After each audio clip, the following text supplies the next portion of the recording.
Welcome back to Chaitra all in one ಲಾಗ್ಗೆ ಎಲ್ರಿಗೂ ಸ್ವಾಗತ. ಯಾರೆಲ್ಲ ನನ್ನ ಚಾನಲ್ ನೋಡ್ತಾ ಇದ್ದೀರಾ ಪ್ಲೀಸ್ ಸಬ್ಸ್ಕ್ರೈಬ್ ಮಾಡ್ಕೊಳ್ಳಿ ಅಂತ ಹೇಳ್ತಾ, ಸೊ ಇವತ್ತು ಮಾರ್ನಿಂಗ್ ಬ್ರೇಕ್ಫಾಸ್ಟಿಗೆ ತುಂಬ ಈಸಿ ಆ್ಯಂಡ್ ಕ್ವಿಕ್ಕಾಗಿ ಮಾಡೋವಂಥ ರೆಸಿಪಿನ ತೋರಿಸ್ಕೊಡ್ತಾ ಇದ್ದೀನಿ. ಇಲ್ಲಿ ರಾಗಿ ಹಿಟ್ಟನ್ನು 2 ಕಪ್ಪಷ್ಟು ರಾಗಿ ಹಿಟ್ಟನ್ನು ತೊಗೊಂಡಿದ್ದೀನಿ. ಸೊ ನಂತರ ಇಲ್ಲಿ ಅರ್ಧ ಕಪ್ಪಷ್ಟು ಗೋಧಿ ಹಿಟ್ಟು ತೊಗೊಂಡಿದ್ದೀನಿ. ನಂತರ ಅರ್ಧ ಕಪ್ಪಷ್ಟು ರವೆ ತೊಗೊಂಡಿದ್ದೀನಿ. ಸೊ ಈ ಮೂರನ್ನು ಹಾಕಿ ತುಂಬ ಈಸಿ ಆ್ಯಂಡ್ ಕ್ವಿಕ್ಕಾಗಿ ಹೆಲ್ತಿಯಾಗಿ ಮಾಡುವಂಥ ಬ್ರೇಕ್ಫಾಸ್ಟ್ ಅಂತಲೇ ಹೇಳ್ಬೋದು. ಲಂಚ್ ಬಾಕ್ಸ್ಗೆ ಅಂತೂ ತುಂಬಾ ಚೆನ್ನಾಗಿ ಮಾರ್ನಿಂಗ್ ಟೈಮು ತುಂಬಾ ಈಸಿಯಾಗಿ ಮಾಡ್ಕೊಳ್ಳೋ ಅಂಥ ಈ ಒಂದು ರೆಸಿಪಿ ಅಂತಲೇ ಹೇಳ್ಬೋದು. ಸೊ ಇಲ್ಲಿ ನಾನು 3 ಇಂಗ್ರೀಡಿಯೆಂಟ್ಸ್ನ ಹಾಕಿ ಚೆನ್ನಾಗಿ ಮಿಕ್ಸ್ ಮಾಡ್ಕೊಳ್ತಾ ಇದ್ದೀನಿ. ಇದನ್ನು ಮಿಕ್ಸ್ ಮಾಡ್ಕೊಂಡಾದಮೇಲೆ ಸ್ವಲ್ಪ ಇದಕ್ಕೆ ರುಚಿಗೆ ತಕ್ಕಷ್ಟು ಉಪ್ಪು ಆ್ಯಡ್ ಮಾಡ್ಕೊಳ್ಳೋಣ. ಸೊ ಉಪ್ಪನ್ನು ಕೂಡ ಸಹ ನೀವು ನೋಡಿಕೊಂಡು ಹಾಕ್ಕೊಳ್ಬೇಕಾಗುತ್ತೆ. ತುಂಬ ಜಾಸ್ತಿ ಹಾಕ್ಕೊಳ್ಳೋಂಥದ್ದೇನಿಲ್ಲ. ಇದಕ್ಕೆ ಯಾವುದೇ ರೀತಿ ಸೋಡಾ ಆಗಲಿ ನಾನು ಯಾವುದು ಹಾಕ್ತಾಯಿಲ್ಲ. ಬರೀ ರವೆ, ಗೋಧಿ ಹಿಟ್ಟು, ರಾಗಿ ಹಿಟ್ಟು. ಸೊ ನಂತರ ಸ್ವಲ್ಪ ಜೀರಿಗೆ ಹಾಕ್ಕೊಳ್ತಾ ಇದ್ದೀನಿ ಫ್ಲೇವರ್ ಬರಲಿಕ್ಕೆ ಅಂತ ಹೇಳಿಬಿಟ್ಟು. ಇದಕ್ಕೆ ಸಣ್ಣದಾಗಿ ಹೆಚ್ಚಿರ್ತಕ್ಕಂಥ ಶುಂಠಿ ಮತ್ತು ಹಸಿರು ಮೆಣಸಿನ್ಕಾಯಿ ಸಣ್ಣಗೆ ಹೆಚ್ಚಿರ್ತಕ್ಕಂಥದ್ದು. ನೀವೇನಾದರೂ ಮಕ್ಕಳು ಏನಾದರೂ ಇದ್ದರೆ ಹಸಿರು ಮೆಣಸಿನ್ಕಾಯಿನ ಸ್ಕಿಪ್ ಮಾಡ್ಕೋಬೋದು, ತೊಂದರೆ ಇಲ್ಲ.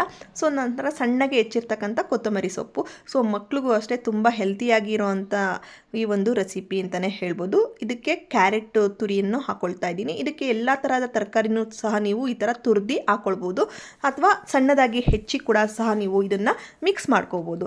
ಸೊ ಇದನ್ನು ನೀಟಾಗಿ ಚೆನ್ನಾಗಿ ಮಿಕ್ಸಿಂಗ್ ಮಾಡ್ಕೊಳ್ಳೋಣ. ನಂತರ ಇದಕ್ಕೆ ನೀರನ್ನು ಹಾಕಿ ಒಂದು ಹದವಾಗಿ ನಾವು ಇದನ್ನು ರೆಡಿ ಮಾಡ್ಕೊಳ್ಬೇಕಾಗುತ್ತೆ. ಸೊ ನಾನಿಲ್ಲಿ ಮಾಡ್ತಾ ಇದ್ದೀನಲ್ಲ, ಸೊ ಅದೇ ರೀತಿಯೇ ನೀವು ಕೂಡ ಮಾಡ್ಕೊಬೇಕು.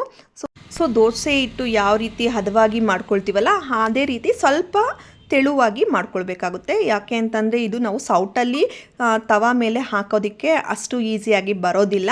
ಹಾಗಾಗಿ ನಾವು ಸ್ವಲ್ಪ ಇದನ್ನು ತುಂಬಾ ತೆಳುವಾಗಿ ಮಾಡ್ಕೊಳ್ಬೇಕಾಗುತ್ತೆ ಅಂತಲೇ ಹೇಳ್ಬೋದು. ಸೊ ಇದನ್ನು ನಾವು ಒಂದು 10 ನಿಮಿಷನಾದರೂ ನೆನೆಯೋದಕ್ಕೆ ಬಿಡಬೇಕು. ಏಕೆ ಅಂತಂದರೆ ರವೆ ಹಾಕಿರ್ತೀವಲ್ವ, ಸ್ವಲ್ಪ ಅದು ನೀರಲ್ಲಿ ಚೆನ್ನಾಗಿ ನೆಂದರೆ ತುಂಬಾ ಚೆನ್ನಾಗಿ ದೋಸೆ ರೀತಿ ಬರುತ್ತೆ ಅಂತಲೇ ಹೇಳ್ತೀನಿ. ಸೊ ನೀವೆಲ್ಲ ನೋಡ್ತಾ ಇದ್ದೀರಲ್ಲ ನೋಡಿ, ನಾನು ಇದಕ್ಕೆ ಬರೀ ಕ್ಯಾರೆಟ್ ತುರಿ ಮಾತ್ರ ಹಾಕ್ಕೊಂಡಿದ್ದೀನಿ. ನಿಮಗೆ ಮಕ್ಕಳಿಗೆ ವೆಜಿಟೇಬಲ್ಸ್ ಎಲ್ಲ ಹಾಕಿ ಕೊಡೋದ್ರಿಂದ ತುಂಬಾ ಚೆನ್ನಾಗೂ ಇರುತ್ತೆ, ಮತ್ತು ಅದಕ್ಕೆ ವೆಜಿಟೇಬಲ್ಸ್ ಹಾಕಿದ್ದೀವಿ ಅಂತ ಗೊತ್ತೂ ಕೂಡ ಆಗೋದಿಲ್ಲ. ಸೊ ಈ ರೀತಿ ಒಮ್ಮೆ ನೀವು ಕೂಡ ಟ್ರೈ ಮಾಡ್ಕೊಳ್ಳಿ. ಸೊ ನಾನಿಲ್ಲಿ ಒಂದು ಪ್ಯಾನ್ ಮೇಲೆ ಯಾವ ರೀತಿ ಮಾಡ್ತಾ ಇದ್ದೀನಿ ಅಂತ ನಿಮಗೆ ತೋರಿಸ್ತಾ ಇದ್ದೀನಿ. ನೀವು ಅದೇ ರೀತಿಯೇ ಈ ಥರ ಸ್ಪ್ರೆಡ್ ಮಾಡಬೇಕಾಗುತ್ತೆ. ಅಂದರೆ ದೋಸೆನ ನೀವು ಸೌಟಲ್ಲಿ ನೀವು ಸ್ಪ್ರೆಡ್ ಮಾಡ್ತೀರಾ, ಬಟ್ ಇದು ಆ ಥರ ಅಲ್ಲ.